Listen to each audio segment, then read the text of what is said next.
اسلامی تاریخ کے اوراق اثار اور قربانی کی ایسی داستانوں سے بھرے پڑے ہیں جو عقل انسانی کو دنگ کر دیتی ہے، لیکن ان سب میں سب سے انوکھا اور عظیم واقعہ اس جلیل القدر پیغمبر کا ہے جنہیں اللہ نے اپنا خلیل یعنی دوست کہا۔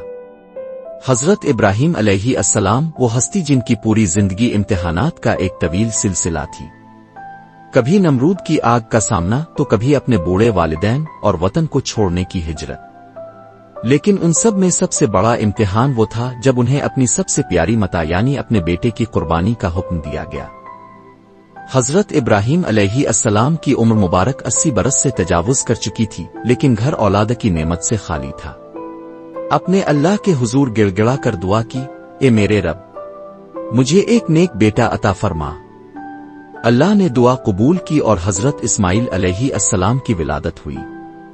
ابھی بچہ چھوٹا ہی تھا کہ اللہ کا حکم آیا کہ بیوی حضرت حاجرہ اور معصوم بچے کو مکہ کی بے آب و گیا وادی میں چھوڑ آؤ۔ یہ وہ جگہ تھی جہاں نہ پانی تھا، نہ سایہ، نہ انسان، صرف تپتی ریت اور پہاڑ۔ ابراہیم علیہ السلام نے اللہ کے حکم پر سر جھکا دیا اور انہیں وہاں چھوڑ کر چلے گئے۔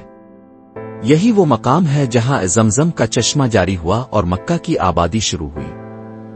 وقت گزرتا گیا، اسماعیل جوان ہوئے اور اپنے باپ کا سہارا بننے لگے۔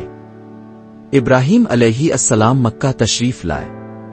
ایک رات اپنے خواب دیکھا کہ آپ اپنے لخت جگر کو اپنے ہاتھوں سے ذبح کر رہے ہیں۔ انبیاء کے خواب سچی وحی ہوتے ہیں۔ اپنے لگاتار 3 راتیں یہی خواب دیکھا۔ ذرا تصور کیجئے، ایک باپ جس نے بڑھاپے میں اولاد پائی ہو، جس نے اسے تپتی دھوپ میں پروان چڑھتے دیکھا ہو، آج اسے اپنے ہی ہاتھوں سے قربان کرنے کا حکم مل رہا ہے۔ یہ کوئی عام امتحان نہ تھا، یہ عشق الہی کا کڑا امتحان تھا۔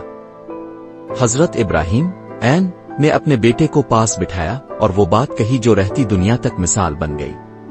آپ نے فرمایا، اے میرے پیارے بیٹے، میں نے خواب میں دیکھا ہے کہ میں تمہیں ذبح کر رہا ہوں، اب تم بتاؤ تمہاری کیا رائے ہے؟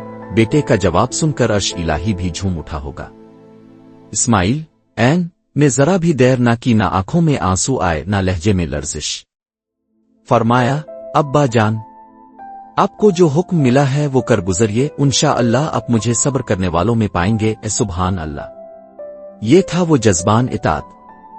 بیٹے نے مزید کہا کہ ابا جان، میرے ہاتھ پاؤں باندھ دیجئے گا تاکہ میں تڑپوں نہیں، اور اپنی آنکھوں پر پٹی باندھ لیجئے گا تاکہ باپ کی ممتا آپ کے ہاتھ نہ روک دے۔ جب یہ قافلان عشق مینا کی طرف چلا تو راستے میں شیطان نے 3 مقامات پر حضرت ابراہیم علیہ السلام کو ورغلانے کی کوشش کی۔ اس نے کہا کہ یہ خواب محض ایک وہم ہے، اپنے جوان بیٹے کو کیوں قتل کرتے ہو؟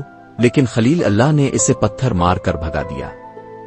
دان مینا میں ابراہیم علیہ السلام نے بیٹے کو پیشانی کے بل لٹایا، چھری تیز کی اور اللہ کا نام لے کر چلائی، لیکن قدرت کو کچھ اور ہی منظور تھا۔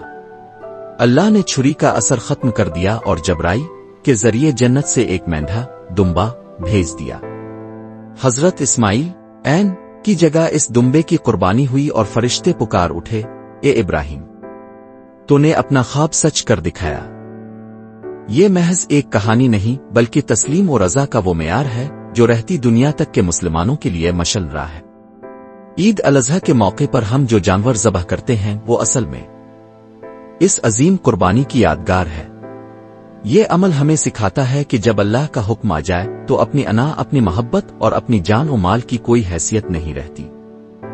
دل کو چھو لینے والی سچی اسلامی کہانیوں کے لیے ابھی علم نیسٹ سبسکرائب کریں۔